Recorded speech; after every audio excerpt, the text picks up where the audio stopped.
Kira-kira dari proses pelaksanaan tahapan ini ada nggak sih koreksi atau catatan? Jadi masa sosialisasi ini sebenarnya jadi pisau bermata dua.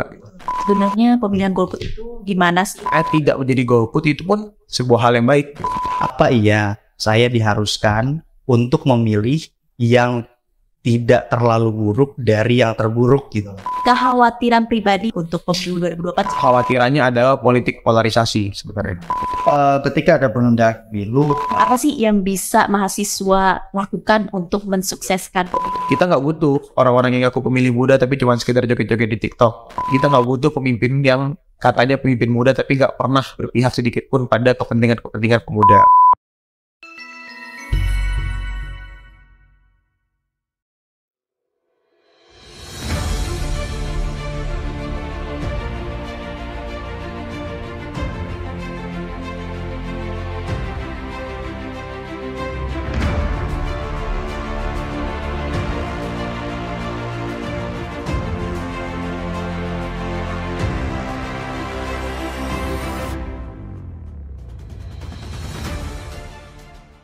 Halo sahabat Bawaslu di seluruh Indonesia, podcast Bawaslu RI kembali mengudara. Apa kabar sahabat semua? Semoga selalu sehat dan bahagia. Hari ini saya nggak sendirian, kali ini saya ditemani oleh mahasiswa dari Universitas Indonesia dan juga UIN Jakarta. Tak kenal maka tak sayang, maka langsung saja kita kenalan terlebih dahulu. Di sini ada Kak Melki dari BEM Universitas Indonesia dan juga Kak Fadil dari SEMA UIN Jakarta. Boleh Kak kenalan terlebih dahulu? Oke. Halo teman-teman semua, kenalin saya Melki Sedek Huang, Ketua BEM UI 2023. Selanjutnya ada Kak Fadil nih, silahkan Kak. halo teman-teman semua, perkenalkan nama saya Muhammad Fadil Bulat, selaku Ketua Umum Senat Mahasiswa UIN Syarif Hidayatullah. Oke, luar biasa sekali ya sahabat Bawaslu sekalian. Nah, sahabat Bawaslu tahu gak sih kalau di pemilu 2024 yang akan mendatang, pemilih muda mengalami peningkatan yang cukup signifikan. Tentunya pemilih muda ini cukup berkontribusi bagi hasil daripada pemilu kita. Sehingga saya mengucapkan terima kasih sekali kepada Kak Melki dan juga Kak Fadil yang telah berkenan hadir mengisi podcast Bawaslu pada kesempatan hari ini. Terima kasih ya. Nah, sebelumnya kita mau tes dulu nih. Saya mau tanya terlebih dahulu, kira-kira kakak-kakak ini tahu nggak sih kapan pemilu kita akan diselenggarakan? Mungkin dari Kak Fadil. Kapan nih Kak pemilu serentak diselenggarakan? Di hari Valentine, tanggal Tepatnya? 14 Februari 2020. Oke, 100. Luar biasa sekali. Nah, untuk Kak Melki, kalau pilkada serentaknya kapan tuh Kak? Kalau pilkada serentak itu berapa bulan sehabis pemilu serentak tadi? 27 November 2024. Oke, mantap, luar biasa. Nggak salah memang ya kita mengundang mahasiswa dari UI dan juga UIN. Nah, kalau boleh tahu, ini kali keberapa sih Kak Melki dan juga Kak Fadil menyumbangkan suaranya? Boleh dari Kak Melki terlebih dahulu. Kalau untuk di tahun 2024 nanti artinya kali kedua. Pertama 2019 tadi. Oh, 2019 sudah nyoblos ya Kak ya. Kalau Kak Fadil sendiri? Sama, karena 17 tahunnya aku di 2018. Oke, wah, mereka ini masih muda gitu ya, sahabat Bawaslu. Saya juga masih muda sih ya, beda sedikit lah ya. Nah, tapi di pemilu ini, di pemilu 2024 besok, kakak-kakak sudah dicoklit ya? Udah. Sudah ditempel stiker gitu ya di rumah kakak-kakak semua. Oke. Nah, saya juga mau ngetes sedikit nih. Menurut Kak Melki dan juga Kak Fadil, pemilu itu apa sih sebetulnya? Mungkin dari Kak Melki terlebih dahulu. Ya, sebenarnya kalau ngomongin pemilu itu apa, tentunya kalau baca buku atau baca jurnal apa banyak banget lah penjelasannya. Cuman yang saya pahami secara simpel, ya, pemilu itu tuh wadah semua warga negara untuk bisa milih perwakilannya atau milih orang-orang yang kemudian bakal menuntun jalannya pemerintahan. Oke, menurut Kak Fadil sendiri gimana? Kalau menurut saya pemilu itu adalah suatu hal yang menjadi tonggak utama dari adanya demokrasi. Jadi ketika demokrasi itu ada, memang berbagai macam hal bisa kita sebut sebagai demokrasi sesuai dengan pengambilan keputusan dan lain-lain sebagainya. Tapi dengan adanya pemilihan umum, itu sudah menjadikan ciri khas yang pasti bahwa negara kita ini berdemokrasi. Jadi ketika tidak ada pemilu, berarti Indonesia bukan negara demokrasi kan gitu. Oke, nah berbicara mengenai pemilu, tentunya di Indonesia ada yang namanya penyelenggara pemilu nih. Nah, baik Kak Melki ataupun Kak Fadil, tahu nggak sih penyelenggara pemilu di Indonesia itu terdiri apa aja? Dari Kak Fadil terlebih dahulu. Oke, penyelenggara pemilu di Indonesia itu ada KPU sebagai komisi pemilihan umum, yang kemudian ada Bawaslu, Badan Pengawas Pemilu, dan di atas kedua hal tersebut ada yang namanya DKPP. Tiga hal. Oke. Nah, untuk Kak Melki, Kak Melki, tadi kan Kak Fadil udah sebut nih salah satu penyelenggara pemilu kita yaitu Bawaslu. Kak Melki sendiri tuh udah kenal Bawaslu sejak kapan nih kalau boleh tahu? Sebenarnya kalau pelajaran tentang penyelenggaraan pemilu itu kan dari SMP SMA udah ada gitu di PPKN atau gimana gitu. Jadi kita dikenalkan dengan 3 badan lah gitu kan, 3 instansi, KPU, Bawaslu, dan juga DKPP gitu. Dan Bawaslu itu ya punya peranan penting untuk mengawas proses pelaksanaan dari persiapan pelaksanaan, tahapan dan lain sebagainya gitu. Oke. Nah, kalau misalkan sebagai pemimpin yang tentunya dipilih juga nih dari hasil pemilu kampus gitu ya, Kak Fadil dan Kak Melki ini melihat pemilu kampus itu sebagai apa? Kalau boleh ceritakan mungkin Kak Fadil. Oke, mungkin ada sedikit cerita tentang kampus ya. Iya. Kalau misal pembahasan dan pertanyaan dari Kak Mas Ayu mengenai apa yang saya alami gitu kan. Kalau di UIN Jakarta sendiri, kita menyelenggarakan pemilu itu dilaksanakan oleh badan ad hoc. Badan ad hocnya itu KPM, Apa tuh Kak? itu sebagai komisi penyelenggara pemilu atau komisi pemilihan mahasiswa gitu kan. Yang kemudian ada Bawaslu-nya di situ, tapi namanya bukan Bawaslu, melainkan BPPM, ya kan. Nah di situ kita juga akan melakukan yang namanya pemilihan umum. Di situ juga kita akan melakukan kampanye. Jadi menurut saya ketika kita melihat yang namanya pemilu Indonesia dan di kampus juga ada pemilu, itu bisa menjadi sebuah pembelajaran untuk teman-teman mahasiswa supaya partisipasi berpolitiknya itu tidak hilang dan tidak sirna. Seperti itu mungkin kalau cerita saya. Kalau Kak Melki sendiri di UI itu seperti apa Kak? Kalau tadi kan di UI ada yang namanya KPM sama apa Bawaslu? BPPN. BPPN. Nah kalau di UI sendiri itu apa Kak sekitarnya? Yang paling bikin senang di UI itu kita menerapkan trias politika. Jadi eksekutifnya namanya BEM, kalau legislatifnya namanya DPM, Dewan Perwakilan Mahasiswa. Terus ada juga nih lembaga peradilan namanya MM, Mahkamah Mahasiswa gitu. Nah, jadi kalau dalam tahapan pelaksanaan pemilu, kalau di UIN tadi mungkin ad hoc ya, kalau kita itu ada namanya pemilihan raya. Pemilihan raya ini diselenggarakan sama DPM, Dewan Perwakilan Mahasiswa. Gitu. Jadi di pemilihan raya ini ntar kita nyoblos tuh. Nyoblos calon ketua atau wakil ketua BEM-nya, dan kalau maju itu harus berpasangan gitu. Dan juga nyoblos perwakilan kita di DPR gitu. Jadi prosedurnya seperti itu dan juga dilaksanakan sama panitia pemira selayaknya KPU-nya. Bawaslu juga ada gitu. Namanya KPU, Komisi Pengawas gitu. Berarti memang pemira ini sebagai miniaturnya lah ya. Sudah diajarkan simulasi terlebih dahulu sebelum kita berpemilu secara umum gitu ya per Indonesia. Nah, saya penasaran juga nih kalau Kak Melki atau Kak Fadil pernah nggak sih terlibat sebagai badan penyelenggara sebelum mencalonkan diri sebagai eksekutif dan juga legislatifnya? Pernah nggak jadi dari Kak Fadil? Oke, jadi badan penyelenggara dari KPM ataupun BPN ya, maka dia tidak berhak dan tidak memiliki keabsahan untuk mencalonkan diri sebagai calon peserta pemilu gitu. Karena harus netral gitu. Makanya ini juga Bawaslu ini juga netral. KPU ini juga netral, sedangkan kita sebagai mahasiswa berharapan seperti itu. Karena di kampus Jakarta juga menerapkan hal yang seperti itu pula. Jadi ketika saya berada di saat sekarang, ini secara tidak langsung, secara otomatis, saya belum pernah melaksanakan ataupun mengalami sebagai penyelenggara pemilu. Karena saya yang diselenggarakan berarti. Jadi sebelumnya memang sebelum mencalonkan diri mungkin saat kakak tingkatnya mencalonkan diri belum pernah ikut jadi badan penyelenggara di pemira kampus ya. Kebetulan saya dicalonkan juga ketika di tahun 2020 untuk menjadi senat mahasiswa di fakultas. Gitu. Jadi belum pernah untuk. Jadi selalu dicalonkan ya. Alhamdulillahnya bisa panas seperti itu. Kalau Kak Melki sendiri sudah pernah terlibat jadi penyelenggara di pemilu kampus?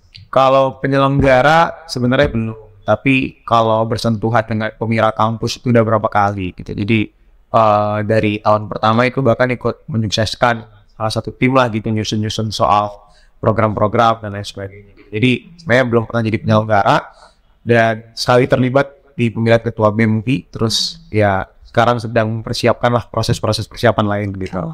Luar biasa sekali. Nah, kita kembali lagi ke urusan pemilu. Sekarang ini kan tahapan sudah berjalan ya, Kak Fadil dan juga Pak Melki. Nah, kira-kira dari proses pelaksanaan tahapan ini ada nggak sih koreksi atau catatan dari baik dari Kak Melki ataupun Kak Fadil untuk penyelenggara pemilu kita ataupun peserta pemilu? Panjang tahapan yang sudah berjalan ini sepengamatan Kakak. Mulai dari Kak Melki. Ya, sebenarnya kalau ditanya apakah ada koreksi, yang jelas ya kita percaya semua institusi itu jelas punya koreksi. Gitu. Ya. Kayak tidak ada yang sempurna lah. Gitu. Dan itu justru jadi bahan evaluasi yang baik sebenarnya gitu. Kalau dilihat dari proses persiapan, tahapan-tahapan lainnya juga, sebenarnya ada beberapa hal sih ya di proses penyelenggaraan pemilu yang patut untuk kita bersama saksikan gitu. Seperti misalnya pemilihan anggota KPU atau Bawaslu di tiap daerah gitu.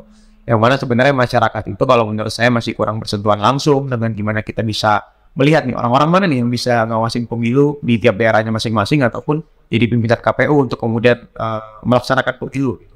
Jadi ini yang mungkin keterlibatan masyarakatnya di pemilu selanjutnya mungkin bisa ditingkatkan gitu. Dan juga kalau dari KPU-nya sendiri sebenarnya yang kita harapkan itu mampu untuk kemudian banyak ngedengar dari masyarakat gitu soal pelaksanaan pemilu yang baik dan sesuai di tiap daerah itu kayak gimana gitu. Seperti misalnya soal aspirasi-aspirasi yang berkembang dan lain sebagainya. Dan juga yang paling ingin saya komentari itu soal tahapan yang sedang berlangsung sekarang nih, masa sosialisasi. Jadi masa sosialisasi ini sebenarnya jadi pisau bermata dua gitu. Di sisi positifnya penting banget buat masyarakat tahu gimana calon yang kemudian akan memimpin mereka, gimana kemudian tiap calon ini juga bisa menunjukkan bahwa inilah edukasi politik gitu misalnya. Tapi di satu sisi yang lain, sepertinya perlu mekanisme-mekanisme yang diatur lagi, seperti misalnya masa sosialisasi ini pertanggungjawabannya gimana? Tidak ada pertanggungjawaban anggaran kan di masa sosialisasi. Jadi takutnya malah jadi serupa dengan masa kampanye. Kemarin Bawaslu juga sempat memberikan teguran-teguran gitu misalnya. Dan itu fungsi-fungsi yang harus terus dikencangkan. Nah, kalau menurut Kak Fadil sendiri gimana tahapan yang sudah berjalan sejauh ini, koreksi dari Kak Fadil? Jadi memang perlu adanya transparansi terkait apa yang sebenarnya sedang dikerjakan oleh Bawaslu dan KPU itu sendiri. Itu yang pertama kalau menurut saya. Karena trust masyarakat ini jika terus-menerus dilakukan hal seperti itu, tanpa kurangnya transparansi dari pihak KPU, Bawaslu maupun dan lain sebagainya, maka saya yakin masyarakat juga akan mengulur kepercayaannya terhadap institusi pemerintah. Dan itu yang nantinya akan memberikan dampak negatif bagi pemilu tahun 2024. Karena sejujurnya ketika kita melihat angka demokrasi, ketika kita melihat bahwasanya sebuah negara memiliki suara banyak dalam pemilihan demokrasi, memiliki suara penuh dalam pemilihan demokrasi yang mana tidak jauh beda lah sama DPT atau data pemilih tetap gitu, maka itu bisa disebut sebagai negara yang memiliki pendidikan politik yang baik seperti itu. Tapi di sini kita nggak bisa menjudge bahwasanya ketika banyak orang yang golput itu merupakan pendidikan politik yang tidak baik di negara tersebut. Justru yang perlu digarisbawahi dan perlu dianalisa apakah penyelenggaranya mendapatkan kepercayaan dari masyarakat seperti itu gitu. Kemudian juga dari para aktor politiknya. Terkait dengan sosialisasi, saya sepakat dengan apa yang disampaikan Mas Melki bahwasanya sosialisasi yang perlu diberikan oleh KPU dan Bawaslu karena di negara kita ini juga masih saya juga sempat searching beberapa video-video YouTube di teman-teman, beberapa TikTok ada yang survei mengenai kapan pemilu itu dilaksanakan. Saya pengen ngomong pemilu gitu. Karena kalau di Jakarta bahasanya pemilu pemilihan mahasiswa gitu. Kapan pemilu dilaksanakan? Banyak yang nggak tahu soal itu. Dan KPU itu banyak yang nggak tahu soal itu. Kemudian kita sebagai mahasiswa, itu banyak yang nggak tahu soal itu. Hanya kita saja yang mendapatkan pendidikan yang bisa mengakses dan ingin mengakses kepada KPU dan Bawaslu. Jadi ketika kita nggak ada untuk mengakses, KPU dan Bawaslu juga nggak menjalankan yang namanya sosialisasi yang masif kepada masyarakat, kepada seluruh elemen masyarakat ya, bukan kelompok tertentu gitu. Karena kan notabene kita seperti itu gitu. Sosialisasi tersebut dilakukan pada seluruh elemen masyarakat di Indonesia. Itu eksperimen saya mungkin. Karena tahapan pemilu sebentar lagi, kita harus benar-benar menjalankan pemilu itu dengan baik dan benar. Oke, terima kasih Kak Melki dan juga Kak Fadil. Saya sedikit garis bawahi berarti memang masih diperlukannya transparansi dan juga sosialisasi pendidikan politik yang lebih luas dan masif ke masyarakat ya, sehingga masyarakat yang tidak menyentuh pendidikan secara langsung tetap mendapatkan informasi soal kepemiluan secara utuh gitu ya, seperti itu. Nah, tadi sempat disinggung sama Kak Fadil terkait golput. Aku mau tanya dong, menurut tanggapan Kak Fadil dan juga Kak Melki, sebenarnya pemilihan golput itu gimana sih? Mereka menurut kakak ya mempunyai hak lah ya untuk tidak memilih, tapi kakak setuju gak dengan pilihan untuk golput dari Kak Melvin? Oke, sebenarnya kalau terkait golput sendiri, jelas golput itu hak, karena memilih itu hak. Jadi memilih itu kan bukan kewajiban, tapi memilih itu hak gitu loh. Dan kalau ngomongin golput sendiri, sebenarnya kita harus paham dulu nih konsepsi hak itu apa gitu. Kenapa warga negara itu diberikan hak? Agar dia mampu kemudian menagih haknya tersebut, dan juga dia mampu untuk kemudian berpartisipasi dalam penyelenggaraan pemerintahan. Jelas kita nggak menyalahkan orang-orang yang golput. Mungkin dia punya faktor-faktor sendiri gitu misalnya. Misalnya dia tidak percaya dengan calon-calonnya, atau mungkin edukasi politiknya kurang kencang, atau mungkin sosialisasi tiap paslon ke mereka tidak ada yang berhasil menaik perhatian gitu misalnya. Tapi yang jelas sebenarnya tidak menjadi golput itu pun sebuah hal yang baik gitu. Kenapa? Karena tadi konsepsi hak gitu ya. Dengan kita tidak golput, kita jadi punya legitimasi untuk kemudian menagih janji para pemimpin yang kita pilih. Itu yang pertama. Dengan kita tidak golput, kita kemudian jadi punya legitimasi untuk, ya gue pengen nih aturan ini disahkan, saya pengen aturan ini kemudian dikecapkan ini. Jadi kita punya banyak hal, punya banyak wadah untuk kita menyuarakan sesuatu. Dengan kita kemudian tidak golput, kita sudah berpartisipasi untuk sebuah kemajuan gitu. Ya, kembali lagi ya, tadi golput atau tidak itu menjadi pilihan, tapi dengan tidak golput juga banyak hal baik lainnya yang mengikuti gitu. Kalau Kak Fadil sendiri tanggapan terkait pemilihan golput itu gimana? Golput itu kalau kita pakai sebuah teori bisa memilih dan bisa tidak memilih, itu adalah sebuah pilihan menurut saya. Ketika ada suatu hal yang menegaskan untuk dilarang adanya golput, maka menurut saya ketika sudah ada orang yang berkata seperti itu, berdasarkan pasal 308 di Undang-Undang Pemilihan DPR, Undang-Undang Pemilu bisa kita sebut, itu dijelaskan bahwasanya yang melarang ataupun yang memberikan kekerasan untuk memaksa seseorang untuk memilih itu kena pidana. Nah, di sini tuh tafsir memilih itu bermacam-macam gitu. Ada yang memilih untuk memilih partai A, partai B, partai C, memilih presiden 01, 02, ada juga yang memilih untuk tidak memilih gitu. Itu kan sebagai pilihan juga, life is choice gitu kan. Nah, ketika kita berbicara tentang kenapa sih mereka golput, ya benar, apa yang harus kita analisis di negara kita ini apa gitu, kekurangannya apa, masyarakat apa. Mungkin kalau menurut saya ada beberapa faktor orang itu melakukan golput. Boleh sedikit cerita? Iya. Menurut saya ada dua faktor. Yang pertama ini great faktornya gitu. Yang pertama faktor internal, yang kemudian juga ada faktor eksternalnya. Faktor internalnya mungkin karena teknis.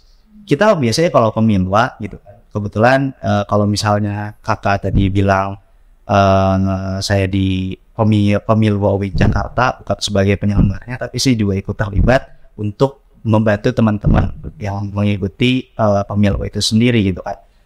Di penghitungan suara itu ada yang dinamakan sebagai margin error. Margin error itu disebut jika orang tersebut tidak bisa melakukan yang namanya pemilihan atau datang ke TPS kalau bahasa kitanya di Indonesia. Nah, margin error tersebut disebabkan mungkin karena ada kesalahan teknis. Itu yang pertama. Mereka sedang sakit mungkin, atau mereka sedang melakukan yang namanya kegiatan di luar. Jadi ada beberapa faktor teknis. Yang kemudian juga ada faktor pekerjaan kalau menurut saya. Ketika seseorang itu bukan hanya digaji berdasarkan bulanan, tapi digaji berdasarkan intensitas mereka bekerja. Contoh, mohon maaf, abang Gojek yang biasanya saya komunikasikan gitu, abang Gojek yang biasanya saya coba kolaborasi dengan mereka untuk saya menumpangi mereka, saya mendapatkan keuntungan, mereka juga mendapatkan keuntungan gitu kan. Itu kan mereka nggak digaji 1 bulan sekali gitu kan. Tapi mereka itu digaji berdasarkan intensitas pekerjaan mereka gitu. Ketika mereka tidak melakukan pekerjaan yang memiliki intensitas tinggi, maka gajinya tidak akan sampai kepada apa yang mereka cita-citakan. Kan seperti itu. Mungkin karena ada beberapa faktor tersebut, yang kemudian faktor eksternal itu sendiri. Yang salah satu faktor eksternal itu merupakan adanya edukasi dari partai politik ataupun peserta pemilu, ataupun calon yang nantinya akan mencalonkan sebagai presiden, entah itu DPR, MPR, dan lain sebagainya. Karena dengan adanya hal tersebut, saya yakin ketika muncul lagi isu-isu tahun 2019 tentang kadrun dan apalah itu kan, yang kemudian nanti akan muncul lagi semisal di tahun 2024, orang yang pusing dengan hal tersebut ya ini ngapain sih orang-orang pada kayak gini soal politik, ya udah deh mending gue golput aja gitu. Ini orang ngapain sih, nggak ada yang benar. Karena khawatirnya gini loh Kak, ketika kubu A saling menjelekan kubu B dan kubu B juga menjelekan kubu A, maka yang akan tercipta itu konstruksi berpikir masyarakat yang berpikir akan seperti ini. Apa iya saya diharuskan untuk memilih yang tidak terlalu buruk dari yang terburuk gitu? Nggak ada yang baik gitu. Dari yang tidak terburuk, dari yang tidak terlalu buruk, dari yang terburuk gitu. Nah, jadi dengan adanya hal tersebut, mungkin ketika saya memposisikan menjadi orang-orang yang melakukan golput, itu wajar saja dan sah-sah saja. Justru harusnya kita berintrospeksi diri gitu. Apakah politik di Indonesia sudah sedewasa ini atau belum gitu kan? Mungkin seperti itu. Menarik sekali nih. Terkait apakah demokrasi di Indonesia sudah terdemokratisasi dengan baik, saya juga mau tanya sedikit nih. Kekhawatiran pribadi baik dari Kak Melky dan juga Kak Fadil untuk pemilu 2024, jika berkaca di 2019 kemarin kan banyak sekali ya problematika, kita tidak bisa menafikan itulah. Kira-kira ada kekhawatiran pribadi dari Kak Melky dan juga Kak Fadil yang ingin disampaikan terkait pemilu mendatang dari Kak Melky? Oke. Saya rasa kekhawatiran itu hal yang harus ada. Kenapa? Karena kita sebagai rakyat itu memang harus selalu khawatir dan selalu bersikap kritis pada apa yang kemudian terjadi di negara ini gitu. Kekhawatiran yang paling pertama terkait sistem demokrasinya adalah kita tidak lagi berbalas-balasan argumentasi dengan argumentasi, tapi argumentasi dibalas pakai caci maki ataupun serangan-serangan personal yang ad hominem. Jadi seringkali pemilu itu bukan jadi tempat jualan program, tapi jualan identitas, tapi juga jualan kepentingan golongan, ataupun sekedar jualan janji-janji yang tidak bisa dipertanggungjawabkan. Jadi jangan sampai kita terjebak pada pertikaian itu lagi. Itu yang pertama gitu. Tolong balaslah argumentasi dalam demokrasi itu dengan tidak serangan-serangan yang ad hominem gitu misalnya. Itu yang pertama. Terus kekhawatiran yang kedua adalah sebenarnya lagi-lagi kepada penyelenggara pemilu gitu, KPU dan Bawaslu. Sampai sekarang kita harapkan tetap terus on the track gitu loh. Jadi apapun yang Bawaslu dan juga KPU kerjakan, dan juga kemudian ketika DKPP bekerja gitu misalnya ya, kita harapkan itu dapat bekerja sesuai dengan prinsip-prinsip hukum yang ada gitu. Tidak menyalahi aturan, ataupun juga mampu dipertanggungjawabkan netralitas, independensinya, dan juga ketaatannya lah pada sistem hukum yang berlaku gitu. Ini kan selama ini KPU dan Bawaslu sudah bekerja untuk proses persiapan dan lain sebagainya gitu. Tapi tiba-tiba ada putusan PN Jakpus tentang penundaan pemilu selama beberapa bulan ya, sehingga kita harus menunda hingga hampir 2 tahun gitu ya. Sehabis putusan tersebut, tentunya kan ini akan jadi masalah besar yang harus KPU dan Bawaslu tuntaskan habis-habisan. Kalau perlu banding habis-habisan sampai kelar. Gitu. Itu yang kita harapkan gitu, sebagai masyarakat. Yang ketiga, kekhawatirannya adalah politik polarisasi sebenarnya. Itu lagi-lagi jadi ketakutan yang paling besar. Dan itu bisa terjadi kalau nomor 1 dan nomor 2 tadi, pendapat saya yang pertama tentang gimana argumentasi itu nggak dibalas dengan argumentasi, dan pendapat kedua tentang independensi penyelenggara itu terjadi. Ya, lagi-lagi kita dihadapkan dengan hal tadi gitu, politik polarisasi gitu. Jadi politik polarisasi ini jadi musuh utama karena dia adalah pintu masuk bagi semua argumentasi yang tidak dibalas dengan argumentasi dan dapat dihadirkan karena independensi penyelenggara pemilu yang dipertanyakan. Jadi itu yang kita tidak inginkan terjadi. Kita harapkan pemilu itu jadi tempat adu gagasan lah, biar konstruktif lah. Jadi gak cuma sekedar pertikaian golongan, identitas, apalagi jualan hal-hal yang tidak bisa dipertanggungjawabkan gitu. Kalau Kak Fadil sendiri gimana kekhawatirannya?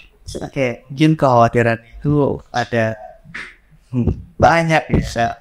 Karena pemimpin hal yang seperti dinamis, tapi dinamis dong. Nggak ada teman sejati yang ada atau sejati kan itu semua ya orang berpolitik. Di sini ketika satu kubu berkoalisi dengan kubu lain dan menciptakan sebuah konkret dan kesepakatan bersama, maka itu bisa dijadikan sebagai eksekusi bersama. Maka kekhawatiran-kekhawatiran inilah yang mungkin saya rasakan. Banyak sekali aroma-aroma yang mungkin ada sedikit tercium dari banyak orang yang tidak sepakat dengan adanya penundaan pemilu, dan ada juga tercium aroma-aroma putusannya penundaan pemilu itu ada sedikit tersusanan dari soal PN kemarin, tujuannya buat apa lagi gitu. terus soal lain sebagainya lah. Karena dengan adanya penundaan pemilu, kalau menurut saya akan memiliki harapan pemilu berjalan dengan semestinya yang sudah disepakati oleh kita bersama. Ketika ada penundaan pemilu, maka sebuah oligarki itu benar adanya nyatanya. Maka dari itu, saya sangat mengharapkan pada KPU, Bawaslu, apapun yang terjadi, kondisi apapun yang terjadi, itu harus tetap dijalankan pemilu tersebut. Karena ketika tidak menjalankan pemilu tersebut, itu sudah menyalahi konstitusi dasar. Seperti kalau emang mau dirubah, ya ini dulu. Siapa yang mau amat? Kan kita negara hukum ya, civil law. Jadi ya mau nggak mau, apapun yang kita lakukan harus sesuai dengan hukum yang ada. Setiap soal KPU dan Bawaslu, KPP dan sebagainya. Jika terjadi semua money politik, itu yang tidak bisa disalahkan hanya dari satu pihak aja, nggak bisa kayak gitu. Tapi semua pihak perlu untuk disalahkan, gitu. Dari penerimanya, dari yang memberinya. Tapi yang perlu saya garis bawahi, yang paling harus disalahkan adalah pemberinya itu sendiri. Ngapain mereka memulai? Masyarakat memang membutuhkan, jujur aja. Ketika kita berada di lapangan, ada tawaran uang itu, kemudian orang tersebut membutuhkan uang tersebut untuk bayar hutang lah, bayar apa, ada tawaran seperti itu. Ya mau lakukan sedikit kak, kan lumayan, itu terbalik, panas dan sebagainya. Jadi kesalahan-kesalahan itulah yang memberikan kebobrokan berpolitik di Indonesia kepada masyarakat, yang mana pendidikan tersebut diberikan bukan oleh orang-orang bodoh, tapi yang saya rasa mereka adalah orang pintar yang menjadi aktor-aktor politik yang memberikan pendidikan tersebut. Mereka sengaja membuat Indonesia menjadi seperti itu, karena dengan uang segalanya jalan, seperti yang dikatakan Solski gitu. Di dalamnya yang namanya politik kuasa media gitu kan, bahwa kita semua sudah berhamba kepada uang. Itu yang kedua. Yang ketiga itu mengenai politik identitas itu sendiri. Banyak sekali hal-hal yang terjadi di Indonesia masih saja terkait dengan politik identitas. Memang hal itu tidak bisa dipisahkan, entah dari cinta kesamaan beragama, kesamaan suku, kesamaan dan lain-lain sebagainya yang sifatnya menimbulkan kekacauan dan kechaosan. Kemarin tahun 2019 itu mungkin kita bisa menganalisis kenapa mereka berantem. Karena memang perbedaan latar belakang dari paslon A dengan paslon B, dari pendukung paslon A dengan pendukung paslon B. Ada perbedaan latar belakang, bukan perbedaan gagasan. Menurut saya masyarakat Indonesia itu harus memiliki pemikiran yang lebih progresif terkait apa yang sebenarnya digagas oleh para calon. Jadi yang diadu adalah gagasannya, bukan politik identitasnya. Karena ketika gagasan itu diadu, saya yakin berapa kali mengadu gagasan, beribu-ribu kali gagasan tersebut ya, itu tidak akan menimbulkan kechaosan. Karena yang dipikirkan adalah bagaimana cara membuat negara ini menjadi lebih baik. Oke. Masa iya kita membuat negara ini lebih baik, tapi dengan cara kechaosan sendiri kan nggak logis dan juga. Tapi ketika membahas mengenai yang mereka bawa bukan terkait gagasan, bukan terkait argumen, tapi terkait dengan politik identitas, bahwasanya kita memiliki kesamaan A dengan kawan-kawan A, maka pilihlah aku gitu.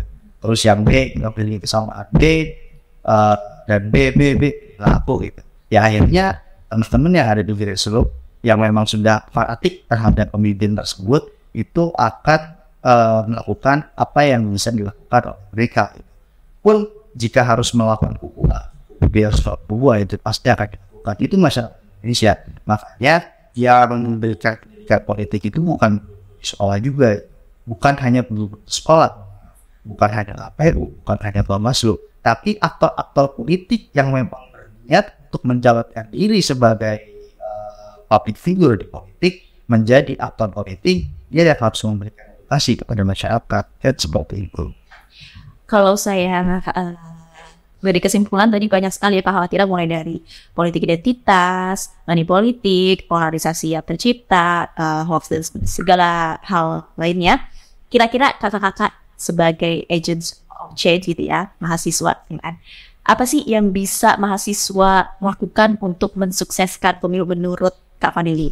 Oke. Yang bisa kita lakukan untuk mensukseskan pemilu, yang pertama kita cek dulu sama kita terdaftar enggak. Itu yang pertama. Masalah kita kemana nih, kan jadi pertanyaan juga. Kalau di UB ada teman-teman yang suaranya nggak bisa masuk, ditanyakan itu kemana itu suaranya. Itu yang pertama. Yang kedua, ketika kita sebagai mahasiswa tentu saja perlu ada yang pengawalan khusus, karena seperti yang sering disebut-sebut oleh banyak orang bahwasanya mahasiswa sebagai tonggak utama dari aspirasi masyarakat. Kita bersama-sama dengan masyarakat yang ingin berjuang, kita bersama-sama untuk membangun negara ini untuk menjadi lebih baik lagi. Seperti yang Bapak bilang sebagai agent of change, agent dari namanya perubahan. Tapi perubahan ini menunjukkan ke arah yang lebih baik. Pengawalan tertentu itu harus kita lakukan. Jadi kalau Bawaslu itu punya program yang namanya pengawasan pemilu terhadap KPU, terhadap terjadinya suara-suara yang penyelewengan dan lain sebagainya, kita sebagai mahasiswa, sebagai masyarakat Indonesia, tanpa diminta Bawaslu sekalipun, sudah seharusnya sadar bahwasannya kita juga yang harus menjadi pengawas atas pemilu itu sendiri, karena kita sendiri yang ada di TPS gitu, kita yang berada langsung di lapangan. Mungkin itu cara sebagai mahasiswa untuk mengawal pemilu. Itu ada cara yang salah satu cara dari banyak cara. Mungkin kalau saya cerita bagaimana cara yang lebih komprehensif lagi, kita puasa. Betul. Nah, kalau menurut Kak Melki, peran mahasiswa untuk mensukseskan pemilu apa sih? Banyak peranannya ya sebenarnya. Yang pertama itu tadi silahkan pikirkan dengan matang mau menggunakan hak suaranya atau enggak. Dan harus paham konsekuensi dari tidak menggunakan ataupun menggunakan hak suara tadi. Sehingga peranan pertama yang perlu mahasiswa lakukan adalah harus ada edukasi politik. Jadi kan kita udah diberkahin nih kalau kita itu kita percaya bahwa kalau kita pakai amatir tapi di sininya udah ada bendera merah putih, artinya kalau bendera merah putihnya lagi ada kenapa-napa, kondisi negerinya lagi ada sesuatu, artinya kita nggak boleh cuma diem gitu. Nah jadi yang bisa kita lakukan adalah turut membantu edukasi politik tersebut. Sampaikan pada masyarakat suara kita akan berharga seperti apa, dan sampaikan pada masyarakat bahwa apa yang betul-betul akan terjadi jika kita memilih dan tidak. Dan yang paling penting harus kita sampaikan pada masyarakat bahwa yang paling penting ketika kita memilih tersebut, kita jadi punya legitimasi untuk kemudian bisa ngomong orang yang kita pilih untuk menyukseskan apapun yang sedang kita pikirkan, ataupun bisa ngomong ke orang yang kita pilih untuk berpihak pada kita selama 5 tahun ke depan. Itu bisa jadi hal paling penting untuk kita sampaikan dalam edukasi politik. Dan yang kedua sebenarnya terserah ya, kalau pengen berpartisipasi dalam proses yang struktural juga nggak jadi masalah, entah itu pengen jadi pengawas pemilu gitu misalnya, kan ada program pengawas pemilu gitu misalnya ya, atau kemudian ingin menjadi relawan di tiap TPS, atau mungkin teman-teman kampus itu bisa membuat TPS A5 gitu misalnya, atau dan lain sebagainya, kan bisa juga dilakukan. Jadi silakan menggunakan faktor-faktor struktural yang mungkin bisa kita lakukan. Dan yang ketiga sebenarnya yang paling penting yang bisa mahasiswa lakukan itu tetap berisik sebenarnya. Kenapa? Karena dengan berisik kita kemudian akan terus bisa mengawal secara komprehensif pelaksanaan pemilu itu dengan maksimal. Berisik bukan berarti salah ya, bukan berarti juga harus menggunakan cara-cara keras dan lain sebagainya. Berisik itu berarti terus bersuara. Gitu. Jadi seandainya kita melihat bahwa ada yang salah atau ada yang tidak beres, harus segera diingatkan. Itu yang pertama. Dan juga ketika kita melihat banyak peranan-peranan KPU, Bawaslu ataupun DKPP bisa ditingkatkan, kita suarakan. Dan jika kita melihat ada itikat buruk untuk mengganggu pesta demokrasi itu, kita juga harus suarakan. Dan yang jelas mahasiswa harus tahu bahwa selama 10, 20 hingga 30 tahun ke depan, suara-suara kita sebenarnya yang akan berpengaruh bagi pembangunan bangsa gitu. Dan kita juga yang kemudian akan jadi faktor pemain penting dalam konstruksi bangsa ke depan. Sehingga yang paling penting yang bisa saya bilang adalah bijaklah dalam memilih. Jadi pilih pemimpin itu yang benar-benar bisa mewakili suara kita sebagai pemilih muda. Kita nggak butuh orang-orang yang ngaku pemilih muda tapi cuma sekedar joget-joget di TikTok. Kita nggak butuh pemilih muda tapi kita nggak butuh pemimpin yang katanya pemimpin muda tapi nggak pernah berpihak sedikit pun pada kepentingan pemuda. Kita nggak butuh juga pemimpin muda tapi yang sekedar cuma pencitraan atau kemudian bagi-bagi sembako atau kemudian sekedar berlaga lempar-lemparan pantun di Twitter ataupun di TikTok, tapi nggak ada satupun kebijakan-kebijakan penting untuk pemuda. Nggak ada satupun isu-isu bagus yang disampaikan untuk kelangsungan hidup pemuda ke depan, seperti misalnya kelestarian lingkungan hidup gitu misalnya, isu-isu perempuan, isu-isu kekerasan seksual dan lain sebagainya. Kan itu isu-isu yang sedang melekat dengan anak muda. Tapi kalau mereka nggak nyuarain itu, cuma joget-joget di TikTok atau lempar-lempar pantun terus dibalas cakep di Twitter atau di TikTok gitu. Nah, itu bukan pemimpin yang cocok untuk dipilih oleh pemilih muda gitu. Nah, perlu saya sampaikan juga kalau di Bawaslu ini ada yang namanya program pengawasan pemilu partisipatif. Jadi, sahabat Bawaslu di seluruh Indonesia nggak hanya badan ad hoc ataupun penyelenggara saja yang bisa mengawasi jalannya proses demokrasi kita, tapi kakak-kakak mahasiswa seperti Kak Melki dan juga Kak Fadil bisa banget ikut terlibat. Nah, masyarakat awam juga sangat diharapkan menjadi kepanjang tangan Bawaslu untuk melaporkan kiranya dugaan pelanggaran yang terjadi di daerah teman-teman semua, tentunya dengan melapor ke Bawaslu terdekat. Jadi memang sekarang itu musimnya kolaborasi gitu ya. Bawaslu tidak bisa sendiri, Bawaslu membutuhkan banyak bantuan dari masyarakat, mahasiswa dan juga sebagainya untuk ikut terlibat aktif dalam melakukan pengawasan pemilu kita. Nah, terakhir mungkin closing statement terkait pesan Kak Melki dan juga Kak Fadil untuk pemilih, teman pemilih, khususnya pemilih muda di 2024. Boleh Kak Melki dulu? Oke. Sebenarnya sedikit mengulang dari apa yang disampaikan sebelumnya gitu. Sebagai pemilih muda kita punya faktor penting. Suara-suara kita akan jadi suara-suara yang besar di pemilu 2024, bahkan jadi suara terbanyak ya golongannya di 2024. Dan itu artinya suara-suara dari pemilih muda itu akan memainkan faktor terbesar dalam pembangunan bangsa 5 tahun ke depan. Jadi syarat saya untuk semua pemilih muda, pilihlah pemimpin yang betul-betul mewakili kepentingan pemilih muda. Pilihlah pemimpin yang betul-betul mampu, paham, dan bisa melaksanakan hal-hal penting yang dirasakan oleh pemilih muda. Kita butuh pemimpin yang bisa ngasih gagasan penting. Ya, kita butuh pemimpin yang bisa betul-betul nunjukin keberpihakannya sama isu-isu yang dipeduliin sama anak-anak muda. Jadi, yang paling penting itu jadi pemilih yang bijak, pemilih yang cerdas, mampu menelaah semua gagasan, agar tahu ke depannya suara kita dikemanakan. Kalau Kak Fadil, closing statement untuk pemilih muda di pemilu 2024. Siap. Yang perlu kita lakukan adalah melakukan pesta demokrasi 2024 ini dengan sangat meriah, tanpa adanya suatu hal yang sifatnya chaos ataupun memberikan kekerasan ataupun merugikan bagi bangsa dan negara. Sebuah hal yang dinamakan sebagai konstruksi berpolitik dan memberikan efek negatif dari politik itu adalah sebuah hal yang wajar. Tapi yang bisa kita lakukan adalah meminimalisir, bukan berarti menghilangkan efek politik tersebut. Karena politik selalu disebut sebagai sebuah hal yang dinamis, sebuah hal yang memang tidak memiliki kesepakatan bersama atas seluruh manusia. Pasti memiliki perbedaan-perbedaan di samping itu. Sehingga hal yang perlu kita lakukan adalah meminimalisir. Dan pasca sesudah tahun 2024 ataupun sesudah pemilihan umum tersebut, maka perlu adanya pendewasaan politik antara aktor politik, partai politik, dan mahasiswa, masyarakat di Indonesia kita tercinta ini, dengan melakukan yang namanya rekonsiliasi. Karena kalau kita nggak bersatu, negara apa ini akan senang gitu kan. Jadi ketika melihat internal domestik di Indonesia sedang aur-auran, sedang acurat-acurat, saya yakin negara lain di luar negara Indonesia itu akan melakukan sebuah kesempatan dan melakukan kesempatan tersebut dalam kesempitan. Maka dari itu, hal yang perlu kita gagas bersama di sini adalah pengawasan politik itu perlu untuk dilakukan, pengawasan pemilu perlu untuk dilakukan. Supaya tidak terjadi kecurangan-kecurangan lagi nantinya di tahun 2024. Karena di tahun 2019 kan banyak dugaan-dugaan kecurangan tersebut. Maka dari itu, sebagai mahasiswa, sebagai manusia, sebagai masyarakat Indonesia, pesan saya adalah untuk melakukan yang namanya pengawasan partisipatif. Walaupun bukan termasuk ke dalam struktural, bukan termasuk ke dalam perintah kaki tangan daripada KPU maupun Bawaslu untuk melakukan pengawasan di negeri kita tercinta ini dalam pemilu 2024, tapi kita memiliki hak dan hal tersebut berangkat dari yang namanya kesadaran diri kita sendiri gitu.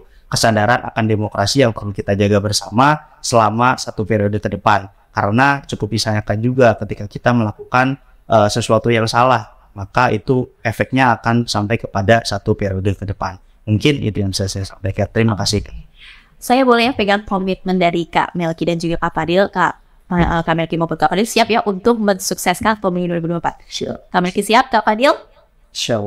Oke. Nah, di Bawaslu ini ada tagline, mungkin kita bisa menyuarakannya bersama. Bersama rakyat awasi pemilu, bersama Bawaslu tegakkan daerah pemilu. Kak Melki dan Kak Fadil, tidak terasa kita sudah cukup panjang nih membicarakan soal pemilu gitu ya. Terima kasih sudah membersamai kami di podcast Bawaslu. Semoga pemilu 2024 berjalan dengan sukses, berjalan dengan lancar, aman, dan dapat menjadi tolak ukur bagi pemilu-pemilu di negara lainnya gitu ya. Tentunya kita menginginkan Indonesia menjadi salah satu negara yang paling demokratis ya di seluruh dunia. Oke. Terima kasih sekali lagi. Sampai jumpa di podcast episode yang akan datang. Salam awas gitu ya. Salam awas. Dadah.